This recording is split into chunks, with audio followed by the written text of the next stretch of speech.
할렐루야. 오늘 본문은 누가복음 2장 41절부터 52절까지의 말씀이 되겠습니다. 오늘 주제는 예수 따라감의 과제, 예수 따라감의 과제. 우리가 인생의 여정에서 예수님을 구주와 주님으로 만나고 그분을 내 인생의 주인으로 영접하는 순간부터 우리는 예수님을 따르는 자들이 됩니다. Followers, Jesus followers, 예수님을 따르는 자가 됩니다. 오늘 본문에는 예수님의 육신적 부모, 그러니까 요셉과 마리아가 등장합니다마는 예수님은 하나님이시다라는 것이 기독교의 기본 교리입니다. 그런 교리적 관점에서 보자면 비록 예수님의 육신의 부모이긴 하지만 그분들도 예수님을 따라가야 할 사람들입니다.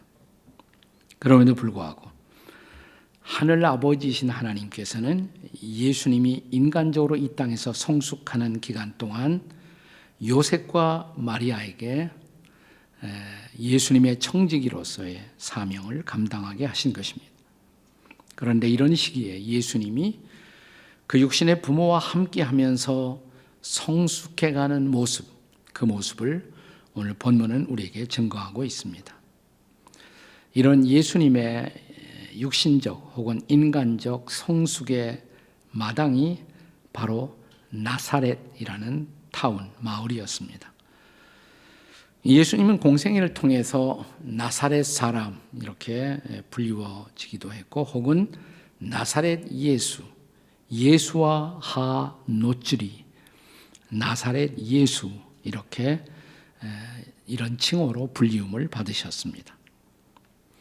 히브리 사람들은 아직도 크리스찬들을 우리처럼 크리스찬, 그리스도인이라고 말하지 않고 아직도 노츠림, 나사렛 사람들이라고 말하기도 합니다. 본래 나사렛이라는 이 단어는 히브리어의 넷제르라는 단어에서부터 유래한 말로 알려져 있습니다. 넷제르라는 말의 본래의 뜻은 뭐냐면 가지, branch, 가지라는 뜻입니다. 흥미로운 것은 이사야 11장 1절에 보시면 이사야 선지자가 앞으로 오실 메시아, 그 메시아에 대한 출생을 예고하면서 이렇게 증언하고 있습니다. 이새의 줄기에서 한 싹이 나며 그 뿌리에서 한 가지가 나와서, 가지란 말이 나오죠. 여기 branch, 가지가 나와서 결실할 것이요. 그 가지가 히브리 말로 넷제르인 것입니다. 넷제르. 그 단어에서 나사렛이라는 단어가 유래했다는 것입니다. 자, 오늘 누가복음 2장 39절에 보시면 이 나사렛을 누가복음의 기자인 누가는 나사렛을 구세주의 본 동네, 예수님의 본 동네라고 칭하고 있습니다. 주의 율법을 따라 모든 일을 마치고 갈릴리로 돌아가 본 동네 나사렛에 이르니라 그랬습니다. 바로 이 나사렛이 요셉과 마리아가 만나서 정혼하고 부부가 되고 그 다음에 아기 예수님을 키워낸 곳이 바로 나사렛 마을입니다. 오늘 우리가 성지 순례로 성지에 가서 나사렛 마을 타운을 방문하면 옛날 마리아의 집터가 있던 그 위에 예수님 탄생 고지교회, 탄생 예고교회가 있고요. 바로 그 옆에 위쪽으로 또 요셉의 집터 혹은 과거 요셉의 목공소가 있었다고 믿어지는 그 위에 바로 성요셉 교회가 나란히 세워져 있습니다. 우리가 나사렛 타운 시장 입구로 들어가면 거기에 천사 가브리엘이 예수님의 탄생을 예고했기 때문에 가브리엘을 기념하는 교회도 있고 또 마리아의 우물도 그 나사렛 타운에 있습니다. 이 우물이 마리아가 사용한 우물이라는 전승이 전해 내려오고 있습니다. 바로 이런 동네 나사렛에서 예수님은 소년기를 그리고 사춘기를 지내신 것입니다. 그런데 오늘 우리가 함께 읽은 본문에는 이 나사렛에 예수님이 성장하시는 동안에 그 예수님을 따라가는 우리 모두가 주목해야 할 두 가지 과제를, 숙제를 남기셨습니다. 저는 이것을 예수 따라감의 2가지 과제 이렇게 부르고 싶어요. 자, 이 2가지 과제가 무엇일까요? 첫 번째는 예수 잃어버리지 않기. 예수 잃어버리지 않기. 따라서 할까요? 예수님을 잃어버리지 맙시다. 아니, 예수님을 잃어버리다니요? 오늘 본문은 예수님의 부모가 유월절이란 절기를 맞아 온 가족이 함께 예루살렘으로 여행을 떠나는 이야기로 시작됩니다. 자, 오늘 본문 41절, 42절입니다. 그의 부모가 해마다 유월절이 되면 예루살렘으로 가더니, 자, 42절, 예수께서 12살 되었을 때 그들이 이 절기의 관례를 따라 올라갔다가, 유대인들은 본래 그 율법에 따라서 1년에 3번 아주 중요한 명절을 지킵니다. 이 3명절, 3대 명절이 뭐냐? 유월절, 오순절, 그리고 초막절. 그래서 3대 명절이라고 불러요. 근데 그 중에서도 가장 중요한 명절이 유월절입니다. 자, 유월절 절기가 되면 다 이제 흩어졌던 사람들이 지방 시골에서도 심지어는 국외에서도 다 예루살렘으로 올라와요.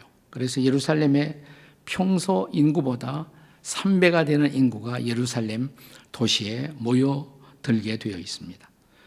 그래서 아마 성경학자들은 바로 본문이 기록되던 그 당시에 예루살렘에 10만이 넘는, 인구 10만이 넘는 인파가 북적되던 시기였다라고 생각합니다. 이런 시기에 예루살렘에 갔다가 소년 예수님을 예수님의 부모가 잃어버리는 사고, 일종의 미아 사고죠. 미아 사고가 바로 발생한 것입니다. 근데 도대체 그 이유가 무엇입니까? 왜 잃어버렸을까요? 오늘 본문 44절에 흥미로운 원인이 지적되고 있습니다. 자, 여기 이런 말이 나와요. 동행 중에 있는 줄로 생각하고, 동행 중에 있는 줄로 생각하고. 생각한다는 낱말이 본래 그 히라보로 보면 노미조라는 단어인데, 이것을 번역할 때 영어 번역으로 thinking, 동행 중에 있는 줄로 생각하고 이렇게 번역한 거예요. thinking. 그런데 좀 더 오랜 번역, 킹 제임스 버전이라든지 혹은 NASB 같은 번역에 보면 영어로 thinking이라는 단어 대신에 supposing이라는 단어가 사용됩니다. suppose, supposing. 이건 가정한다는 말이에요. 가정한다. 그러니까 동행하고 있는 것으로 가정했다 이 말입니다. 그러니까 예수님이 우리 가족과 함께 있으려니 가정했다는 것입니다. 이 가정이 문제였습니다. 확인은 안 하고 가정만 한 것입니다. 그런데 예수님의 부모들처럼 오늘 우리는 예수님이 우리와 함께 계시겠지, 확인은 안 하고 가정만 하고 있는 것은 아닐까요? 사실 예수님은 더 이상 우리와 함께 계시지 않는데도 말입니다. 우리는 도대체 그분과의 동행을 상실하고도 거기에 대한 경각심을 가지지 못한 채 소위 신앙생활을 하고 있는 것은 아닌지요? 자, 왜 이렇게 되었을까요? 그러니까 예수님과의 동행보다도 더 중요하게 생각되는 어떤 것들이 아마 우리의 시선을 끌었을 것입니다. 자, 예수님의 가족으로 다시 돌아가서 우리가 추정한다면, 자, 명절이 되어서 모여든 수많은 인파, 예루살렘의 화려한 구경거리, 혹은 거대한 인파의 군중 심리, 이것들이 그들의 관심을 돌려놓은 것은 아닌지요. 우리가 철로역정에 보면 허영의 도시를 통과하죠. 주인공 크리스찬이. 자, 이 허영의 도시처럼 우리의 시선을 자극하는 많은 것들이 있습니다. 육신의 정욕, 안목의 정욕, 혹은 이생의 자랑. 그런데 이런 것들에 대한 세속적 관심이 예수님에 대한 관심의 우선순위를 혹시 뒤집어 놓은 것은 아닌지요? 자, 새로운 해가 되었습니다. 새로운 인생을 살아야 할 터인데, 아니, 주님이 기뻐하시는 주님과의 동행을 우리가 갈망하신다면 먼저 확인할 것이 있습니다. 과연 우리가 주님과 동행하고 있는지, 혹시 주님과의 동행을 잃어버리고 있는 것은 아닌지요. 자, 이것이 금년에 가장 중요한 우리가 체크해야 할 영적인 과제, 우선순위. 예수님을 잃어버리지 않기. 오늘 본문에 보면 나중에 다시 예루살렘 성전에 돌아와 거기서 요셉과 마리아가 자기 아들 예수님을, 소년 예수님을 만나죠. 어찌하여 왜 이렇게 되었느냐 묻죠. 그때 예수님의 대답이 무엇이었습니까? 49절입니다. 49절에 보시면 예수께서 이르시되 어찌하여 나를 찾으셨나이까? 어찌하여 나를 찾으셨나이까? 내가 내 아버지 집에 있어야 할 줄을 모르셨나요? 자, 여기 예수님의 우선순위, priority, 우선순위는 아버지의 집에 머무는 것. 자, 아버지와의 교제, 그것이 우선순위였어요. 자, 그렇다면 오늘 그 예수님을 따라가는 여러분과 저, 우리의 금년 한 해 영적인 우선순위, priority, 우선순위 무엇이어야 할까요? 아버지 집에 거하는 일. 자, 우리가 이 코로나로 말미암아 교회 나가서 현장 예배를 드린 지도 꽤 오래되었습니다.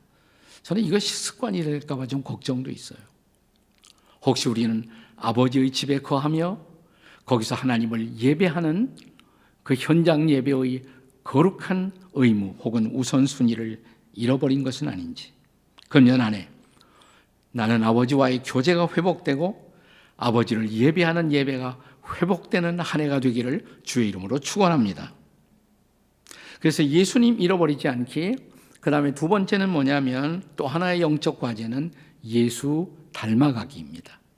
따라서 하십시다. 예수 닮아가기. 옆에 사람 보시고 예수님 닮아갑시다. 이것이 두 번째 과제예요. 예수님을 따라가는 사람들에게 가장 중요한 첫 번째 과제는 예수님 잃어버리지 않기. 근데 두 번째는 예수님 닮아가기. 우리는 그냥 예수님을 따라만 가는 것이 아니에요. 그분을 따라간다는 것은 그분의 발자취, 그분이 살았던 그분의 전인적 삶을 우리가 모방할 수 있어야 한다는 것입니다. 예수님의 나사렛에서의 삶을 오늘 본문은 한마디로 나사렛에서 예수님이 성장하시면서 어떤 삶을 살았을까? 그 정답은 순종의 삶을 사셨다는 것입니다. 51절을 보십시오. 51절. 자, 예수께서 함께 내려가사 나사렛에 이르러 순종하여 받으시더라. 그 어머니는 이 모든 말을 마음에 두니라. 우리가 다음 구절을 보면 알게 되겠습니다마는 여기서 예수님이 순종했다. 물론 육신의 부모에게 순종했다는 말이에요. 그러나 부모에게만 순종했다는 말이 아닙니다. 그 부모를 통해서 하늘 아버지께 대한, 하나님 아버지에 대한 순종을 그분이 익혀가셨다는 말입니다. 자, 이런 순종의 기적은 또한 예수님의 놀라운 전인적 성숙을 가져왔습니다. 전인적 성숙이라니요. 자, 오늘 본문의 마지막 구절 52절의 증언으로 살펴보겠습니다. 52절 같이 읽겠습니다. 시작. 예수는 지혜가 키가 자라가며 하나님과 사람에게 더욱 사랑스러워 가시더라. 여기 우리가 닮아가야 할 그분, 예수님의 성숙의 네 가지 차원이 있습니다. 성숙의 네 가지 차원. 첫째 차원이 뭐냐? 신체적 성숙의 차원이에요. 신체적 성숙입니다. 여기 52절에 보시면 소년 예수님이 키가 자라가며 그랬어요. 키가 자라셨어요. 자, 누가복음 2장 40절에 보시면요. 40절은 이렇게 기록합니다. 아기가 자라며 강하여지고. 아기가 자라며 강하여지고. 그러니까 예수님도 육체적으로 건강하게 성숙해 가셨다는 말씀입니다. 자, 우리가 어린아기 시절에는 물론 건강한 발육, 건강한 성장이 중요하겠죠. 그렇다면 다 자란 우리 같은 성인들에게 이 말씀의 의미는 무엇이겠습니까? 그것은 건강한 몸의 관리가 아니겠습니까? 성경은 그리스도인들의 몸, 그리스도인들의 육체를 가리켜서 성전, 성령을 모시고 있는 성전이라고 말합니다. 그래서 건강 관리는 성전 관리인 것입니다. 제가 반복합니다. 따라서 하세요. 건강 관리는 성전 관리입니다. 성경은 우리의 몸을 산제사로 드려 주의 뜻을 이루어 드리기 위한 거룩한 도구로 우리의 몸이 쓰여져야 한다, 이렇게 가르치고 있습니다. 그리스도인들이 건강에 관심을 가져야 할 이유, 그것은 단순히 우리가 장수하고 또 만수무강하기 위해서가 아니에요. 몸으로 하나님께 영광을 돌리기 위해서인 것입니다. 저는 오늘날 건강은 우리 시대의 우상이 되어 있지 않은가 생각해요. 텔레비전 틀기만 하면 맨 건강 프로그램으로 꽉 차 있습니다. 그러나 기억하십시다. 건강은 중요하지만 건강이 우리의 삶의 궁극적 혹은 최종적 목적이 아니라는 사실입니다. 건강은 수단에 불과해요. 수단. 우리는 건강하게 살기 위해서 건강이 중요한 것입니다. 따라서 하세요. 건강하게 살기 위해서 건강은 중요한 것입니다. 그러니까 건강 그 자체가 중요한 것이 아니라 건강하게 살아가기 위해 건강이 중요한 것입니다. 고린도전서 6장 19절 20절 말씀을 기억하십시다. 자, 너희 몸은 너희가 하나님께로부터 받은 바 너희 가운데 계신 성령의 전인 줄을 알지 못하느냐. 너희는 너희 자신의 것이 아니라 자, 값으로 산 것이 되었으니 그런즉 너희 몸으로 하나님께 영광을 돌리라. 그렇습니다. 몸은 수단이라는 것이에요. 몸은 주인이 아닙니다. 몸은 종입니다. 몸은 주인이 아니라 몸은 종에 불과한 것입니다. 몸을 잘 관리하여 하나님께 영광을 돌리는 삶을 우리는 추구할 수 있어야 합니다. 저는 그런 의미에서 금년 한 해 우리가 신체적 성숙 혹은 신체의 건강한 관리로 주님의 뜻을 이루어 드리는 이 한 해가 될 수 있기를 주님의 이름으로 축복합니다. 자, 두 번째 차원은 정신적 성숙의 차원이에요. 우리가 성숙에 있어서 관심을 가져야 할 또 하나의 차원. 첫째는 신체적 차원, 둘째는 정신적 차원, 정신적 성숙. 본문의 마지막 구절은 티네이저이신 예수님의 성숙을 증언하면서 52절에 보시면 예수는 지혜와 키가 자라가며 이렇게 말씀하고 있습니다. 그런데 그 앞선 40절에 보시면 아기 예수가 지혜가 충만했다 이렇게 기록하고 있습니다. 지혜가 충만했다. 여러분, 사람이 키와 이 신체는 자라는데 우리의 지성이 함께 자라지 못한다면 그것은 정상적인 성숙이 아니지요. 오늘의 본문에서 예수님이 그 부모와 함께 예루살렘에 가서 이제 성전을 방문하십니다. 자, 성전에 가서 거기서 성전에서 성경을 가르치는 랍비들을 만나요. 그 랍비 선생들과 대화를 나누십니다. 근데 그들의 말을 잘 듣고 예수님이 또 질문을 하십니다. 저는 인간의 정신적 성숙에 있어서 질문만큼 중요한 것이 없다고 생각해요. 왜냐하면 우리의 질문에는 우리의 지혜가 깃들어 있는 것입니다. 유태인들의 자녀 교육법 가운데 중요한 것 가운데 하나가 뭐냐면 자녀들이나 혹은 학생들을 질문을 잘하는 사람으로 키우는 것. 이게 유대 교육의 중요한 방법이에요. 질문을 잘하는 사람으로 키우는 것. 한국은 그렇지 못했죠. 질문하면 이 골반 먹고 그랬습니다. 왜 이렇게 말이 많어 너는? 잘 들어. 질문을 하지 못하게 만들었어요. 자, 본문 47절을 보시면 듣는 자가 우선 잘 들어야 되고 또 지혜로운 대답을 합니다. 듣는 자가 다 그 지혜의 대답을 놀랍게 여기더라. 여기 인간 예수, 아기 예수로 오신 그분의 정신적 성숙의 모습을 보여주고 있습니다. 성경이 가르치는 지혜라는 것은 지식과 달라요. 여러분, 지혜는 지식과 다른 것입니다. 자, 단순한 지식 혹은 단순한 정보, 오늘 우리 시대는 이 컴퓨터를 사용하고 인터넷을 사용하면서 소위 지식의 홍수시대, 정보의 홍수시대를 우리가 살아가고 있습니다. 클릭만 하면 온갖 정보가 쏟아져 들어오고 있어요. 그렇다고 우리가 다 지혜로운 사람이 된 게 아니에요.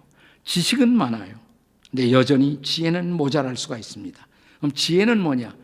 지혜라는 것은 지식이나 정보를 잘 사용해서 바른 판단을 하는 것입니다. 바른 판단을 하는 것, 그것이 지혜예요. 다시 말하면 지혜는 올바른 판단력, 그것이 바로 지혜인 것입니다. 현대 교육의 맹점이 뭐냐? 현대 교육의 맹점은 지식이나 정보의 중요성을 가르치지만 지혜의 중요성을 가르치지 못하고 있다는 것입니다. 저는 새로운 한 해, 금년 한 해 우리가 하나님의 거룩한 지혜 안에서 자라가는 우리가 되고 또 우리의 자녀들, 다음 세대가 될 수 있도록 기도하는 저와 여러분이 되시기를 바랍니다. 예수님처럼 지혜로운 세대를 일으키는 것, 우리의 과제인 것입니다. 자, 인간 성숙의 첫 번째 차원, 신체적 차원, 두 번째 정신적 차원, 그 다음에 세 번째는 사회적 차원입니다. 여기 사회적 성숙의 과제가 있습니다. 사회적 성숙.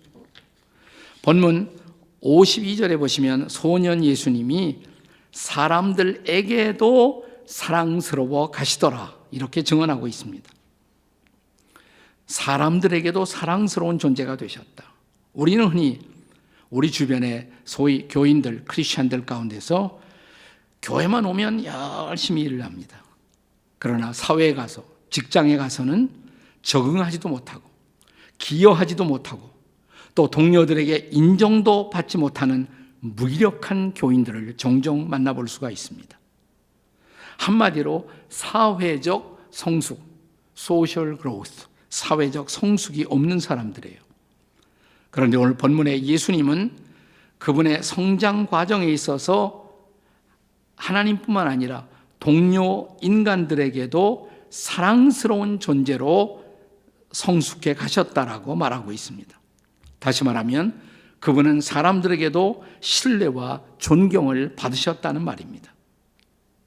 그래서 예수님은 산상수훈에서 저와 여러분에게, 우리에게 가르치시기를 너희는 세상의 빛이 되어라, 세상의 소금이 되어라. 잘 들으세요. 우리 보고 교회에서 빛이 되어라 그러지 않았어요. 교회에서 소금이 되어라 그러지 않았어요. 세상 한복판, 우리가 빛과 소금으로서 우리의 존재를 증명해야 할 곳은 어디냐? 세상 한복판이라는 것이에요. 세상 한복판. 자, 그래서 예수님은 그가 자라나시던 고향 나사렛 가정에서부터 부모에게 순종하는 삶을 사셨습니다. 자, 51절을 다시 보겠습니다. 본문 51절, 예수께서 함께 내려가사 나사렛에 이르러 순종하여 받으시더라. 그 어머니는 이 모든 말을 마음에 두니라.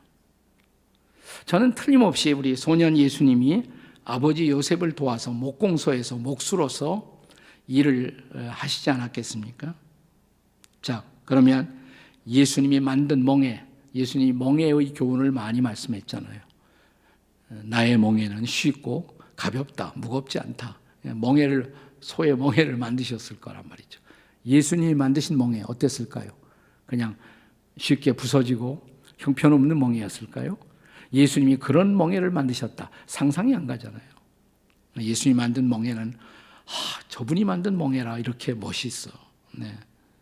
예수님이 만든 목공예, 우수한 퀄리티를 자랑하는 그런 목공예였을 것입니다. 오늘 우리가 하는 일을 주변 사람들이 인정할까요? 정말 잘했구나. 정말 꼼꼼하게, 치밀하게, 그리고 아름답게 잘했구나. 우리가 하는 일을 우리 가게의 고객들이 인정할까요? 우리 직장의 사람들이 우리가 하는 일을 믿어주고 신뢰할까요? 여기 우리의 사회적 성숙의 중요성이 존재하는 것입니다. 자, 우리의 성숙의 또 하나의 차원, 네 번째 차원이 있어요. 네 번째 차원이 영적 성숙의 차원입니다. 네 번째, 마지막으로 영적 성숙입니다. 여기 본문 52절에서 예수님은 하나님과의 관계에 있어서도 사랑스러워 가셨다라고 말합니다. 그런데 40절에 보시면 아기 예수 위에 하나님의 은혜가 그 위에 있더라. 하나님의 은혜가 그 위에 있더라라고 말합니다. 자, 그분에게 있어서, 예수님에게 있어서 하나님과의 관계는 언제나 우선순위였고, 그래서 예루살렘에 가서도 예수님이 제일 먼저 찾은 것이 예루살렘 성전이에요. 우리가 자주 가는 곳, 우리의 관심이에요. 제가 어디 제일 자주 가는 곳이 어딜까요? 저는 어디 가든지 가면 제일 먼저 북스토어 찾아가요. 이게 제 관심이거든요, 그게. 네. 여러분이 자주 가는 곳이 여러분의 관심이에요. 예수님은 성전 가셨단 말이에요. 성전 가셨어요. 거기서 랍비들과 하나님의 말씀을 토론하신 것입니다. 그것이 그분의 관심, 그분의 즐거움이셨습니다. 마가복음 1장에 보면 예수님이 가버나움에서 병자들을 고치고 기적을 행하시던 때 그의 인기가 충천하던 시절에, 자, 하루 종일 일하시고 새벽에 잠을 깨셨습니다. 뭐 하셨을까요? 마가복음 1장 35절 보시면 같이 읽습니다. 새벽 아직 밝기 전에 예수께서 일어나 한적한 곳으로 가사 거기서 기도하시더니, 그게 그분의 관심이란 말이에요. 예수님의 관심. 조용히 집중할 수 있는 것을 찾아 아버지 하나님과 교제하시고 기도하시는 일, 예수님의 우선순위예요. 네, 그렇습니다. 우리의 영적 순위 뭡니까? 아침에 일어나면 기도하세요? 큐티하세요? 하나님과 교제하세요? 자, 그래서 그분에게는 하나님의 은혜가 늘 충만했고, 뿐만 아니라 그 은혜를 나누시는 삶을 살았다는 것입니다. 요한복음 1장 16절의 증언을 보십시오. 우리가 다 그의 충만한 데서 받으니 은혜 위에 은혜로라. 우리가 그분의 충만한 데서 받으니 은혜 위에 은혜로라. 자, 사랑하는 여러분, 우리도 그런 은혜를 사모하는 한 해를 사시지 않겠습니까? 그렇다면 내 안에 먼저 하나님의 은혜가 충만해야 돼요. 우리 안에 하나님의 은혜가 충만해야 돼요. 그래서 이 충만한 은혜를 또 나누어야 돼요. 이웃들과 나누면서 살아가는 그런 한 해가 될 수 있기를 주의 이름으로 축복합니다. 신체적, 정신적 차원에 있어서도 성숙하시고, 또 사회적, 무엇보다 영적 차원에서도 성숙하여 주 예수님을 닮아가는 이 한 해가 되시기를 주님의 이름으로 축복합니다. 그 무엇보다 우리 주님을 신실하게 따르고 그 주님을 닮아가는 영적 성숙의 진보의 한 해, 그런 한 해가 되시기를 예수님의 이름으로 축복합니다. God bless you.